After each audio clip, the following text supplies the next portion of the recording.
બાપા ઝવેરીની દુકાને ગયા, એકવી મોતી લઈને માળા કરાવવા. એટલે ઝવેરીને કીધું કે ઝવેરી કાકા એકવી મોતીની માળા મને કરી દો ને. એટલે આમ બાપાએ મોતી જોયા ને, પણ ત્યાં તો ઝવેરીની નજર ચોંટી છે કે હા હા હા, આ મોતી આવ્યા ક્યાંથી, કેવા કિંમતી મોતી. એટલે એ તો એને ઓળખતો હોય ને, આપણને તો ખબર ન હોય. એટલે એ કે બાપા આ મોતી તમે લાવ્યા ક્યાંથી? કે ભાઈ મારી દીકરી અમેરિકા રહે છે, અહીંયાથી એને મોકલાવ્યા. એને કીધું બાપા તમે એકવી મોતીની માળા કરીને પહેરજો. એ કે ઉભા હું ગણી લઉં, આમાં જો એકાદી મોતી આગુ પાછું હોય તો મારી પેઢી વેકું તો ન મેળ પડે. એની બુદ્ધિ બગડેલી ને, તે એ મંડ્યો ગણવા, 1 2 3 4, એક ખિસ્સામાં નાખી દીધું. એ કે જો એકવી નથી તમારે ગણવા, ગણી જો 20 છે. એ કે પણ હું ઘરેથી ને એકવી ગણીને લાવ્યો છું, પણ કે આ તમારી સામે પડ્યા.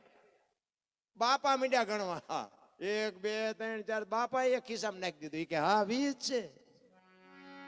ઓગણી કરીને આપ્યા ને ઓલે હડફામ કાઢી નાખ્યું, એ નાખવું પડ્યું. કઈ આપણને એમ ઝવેરીના વખાણ કરવું, બાપાના વખાણ કરવા.